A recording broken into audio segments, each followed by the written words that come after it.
Hello friends, मैं हूं आपकी दोस्त dietitian and naturopath Rupal Kumar. स्वागत है आपका दाना पानी में। सबसे पहले राखी की आप सबको शुभकामनाएं। आज की ये जो वीडियो है इसमें मैं एक मील प्लान शेयर करने जा रही हूँ जो कि राखी स्पेशल है और उन दोस्तों के लिए है जो वेट वॉचर्स हैं, अपना वज़न कम करना चाहते हैं बट चाहते हैं कि फेस्टिवल्स के दौरान वो उनका वज़न जो है वो बढ़े ना और वो खाना इंजॉय भी करें। तो आज का ये जो वीडियो है इसमें पूरे दिन का मील प्लान शेयर करूँगी, ब्रेकफास्ट से लेकर डिनर तक का। और इस पूरी जानकारी के लिए वीडियो को एंड तक देखें।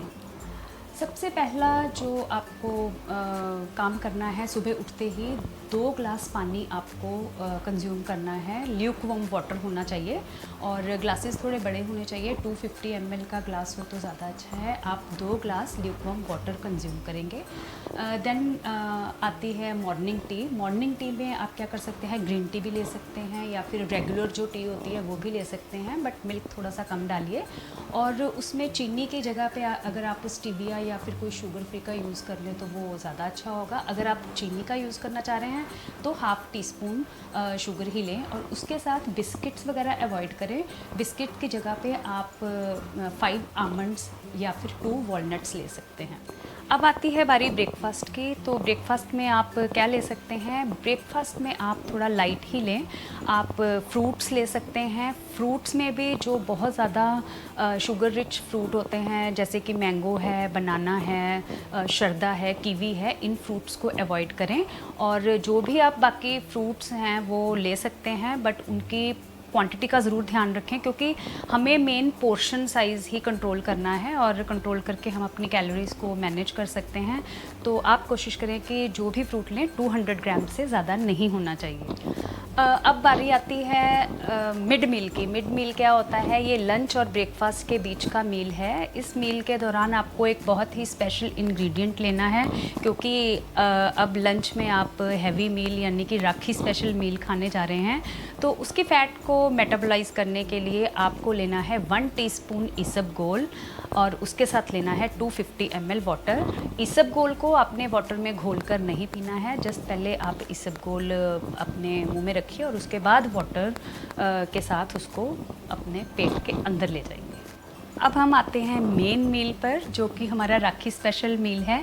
जिस मील को हमने इंजॉय करना है हम उसके बारे में बात करेंगे कि कौन कौन से कॉम्बिनेशंस हैं जो आप अपने फूड में इंजॉय कर सकते हैं। सबसे पहले बात आती है छोले भटूरे की। अगर आप घर में छोले भटूरे बना रहे हैं तो आप 2 भटूरे के साथ 1 कटोरी छोले की सब्ज़ी ले सकते हैं और साथ में सैलेड ले सकते हैं। अगर आपने पूरी आलू बनाए हुए हैं तो आप 4 छोटी पूरी, छोटे साइज़ की पूरी और साथ में 1 कटोरी आलू की सब्ज़ी और सैलेड ले सकते हैं। और अगर आपके घर में शाही पनीर बना हुआ है, मेरे मुंह में बहुत पानी आ रहा है एक्चुअली। अगर आपके घर में शाही पनीर बना है तो आप 2 तंदूरी रोटी शाही पनीर के साथ ले सकते हैं और उसके साथ सैलेड ले सकते हैं। और अगर आपका नान खाने का मन है तो आप 1 नान और 1 तंदूरी रोटी और साथ में शाही पनीर ले सकते हैं। और अगर दाल मखनी बनी हुई है तो दाल मखनी के साथ आप 2 तंदूरी रोटी का सेवन कर सकते हैं और साथ में सैलेड को भी इंक्लूड कर सकते हैं। और अगर आपने दाल मखनी के साथ नान खाना है तो सेम कॉम्बिनेशन है जिस तरह से शाही पनीर के साथ था, 1 तंदूरी रोटी और 1 नान का सेवन कर सकते हैं। ये तो हुई बात नॉर्थ इंडियन फूड की। और अगर बाय चांस घर में कोई सब्ज़ी भी बनी है जैसे कि पालक आलू की सब्ज़ी बनी है, गोभी आलू की सब्ज़ी बनी है तो आप शाही पनीर और खाते हैं तो भी उसके साथ सब्ज़ी का सेवन कर सकते हैं। और अगर आप दाल मखनी खाते हैं तो भी उसके साथ आप थोड़ी सी सब्ज़ी ले सकते हैं। अब बात आती है साउथ इंडियन फूड की। अगर आप साउथ इंडियन फूड खा रहे हैं उस दिन तो आप 1 मसाला डोसा, साथ में 1 कटोरी सांभर और 1 टीस्पून आप जो है कोकोनट चटनी का सेवन कर सकते हैं। और अगर आप प्लेन डोसा खा रहे हैं तो आप 2 प्लेन डोसे खा सकते हैं और साथ में सांभर और चटनी ले सकते हैं। और इसी तरह अगर आप चाइनीज़ फूड के शौकीन हैं तो आप चाइनीज़ फूड में नूडल्स ले सकते हैं, quarter plate noodles. Noodles, quarter plate आप नूडल्स ले लें और साथ में आप 4 पीसेस जो हैं वो मंचूरियन के ले सकते हैं विद ग्रेवी, और ये 1 कटोरी तक ही होना चाहिए। और अगर आप स्टर फ्राइड वेजिटेबल्स के साथ खा रहे हैं तो सेम ही होगा, या फिर आप बॉइल्ड राइस होंगे, साथ में स्टर फ्राइड वेजिटेबल्स होंगी, और राइस जो हैं वो भी क्वार्टर प्लेट ही होने चाहिए, और स्टर फ्राइड वेजिटेबल्स आप थोड़ी सी ज़्यादा कंज्यूम कर सकते हैं। अब ये हमने बात की थी मेन मील के बारे में। अब बारी आती है स्वीट्स की, और स्वीट्स तो इस दिन खानी बनती हैं। और स्वीट्स खाने के लिए मैं आपको बताती हूँ, अगर आपके घर में गुलाब जामुन बने हुए हैं या आप बाहर से लेकर आए हैं तो आप 2 गुलाब जामुन का सेवन कर सकते हैं, 1 गुलाब जामुन का सेवन कर सकते हैं।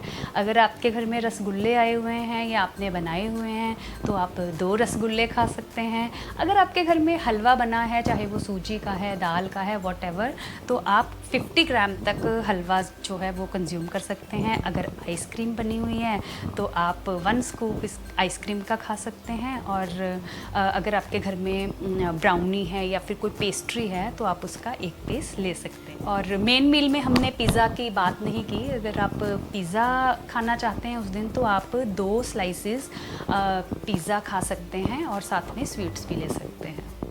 अब आती है हमारे हैवी मील के बाद इवनिंग टी की बारी। तो अब उसमें क्या करेंगे, उसमें हम रेगुलर टी ले सकते हैं या फिर हम ग्रीन टी लें तो बहुत ज़्यादा अच्छा होगा, क्योंकि ग्रीन टी अगर लेंगे तो वो हमारी जो भी शुगर है उसको मेटाबोलाइज कर देगी।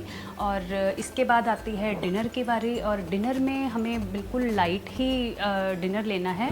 जैसे कि हम वेजिटेबल सूप ले सकते हैं। वेजिटेबल सूप अगर आप नहीं लेना चाहते तो आप 1 कटोरी घर में बनी हुई जो दाल है और उसके साथ सैलेड का सेवन कर सकते हैं। अगर आपको वो भी नहीं खाना तो आप जो है मिल्क दलिया ले सकते हैं। मिल्क दलिया जिसमें कि, या फिर मिल्क ओट्स ले सकते हैं, जिसकी जो ओट्स या फिर दलिया की जो क्वांटिटी है वो 30 ग्राम तक होनी चाहिए, और उसके अंदर जो आप मिल्क डालें वो 150 ml तक का होना चाहिए। और शुगर अगर आप स्टीविया या फिर कोई और शुगर फ्री यूज़ करेंगे तो अच्छा होगा।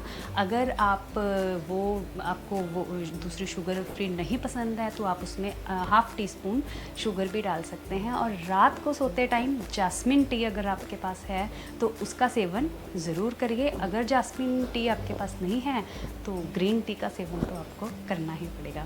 तो कैसा लगा आपको ये पूरा का पूरा मील प्लान? और कभी कभी होता है कि हमें कुछ फेस्टिवल्स को एंजॉय करना पड़ता है, चाहे हम अपने वेट जो है वो रिड्यूस कर रहे होते हैं, बट फेस्टिवल्स तो एंजॉय करने ज़रूरी है। इसलिए आप एक मील को, और हाँ एक बात और मैं कहना भूल गई, अगर लंच आप नहीं कर रहे हैं, आपके घर में गेस्ट आए हुए हैं, आप जो है राखी की सेलिब्रेशन वो डिनर टाइम पे कर रहे हैं, तो आप डिनर को लंच में कन्वर्ट कर सकते हैं और अपने मील को एंजॉय कर सकते हैं। तो एक बार सबको फिर से राखी की ढेर सारी शुभकामनाएं। स्वस्थ रहिए, खुश रहिए।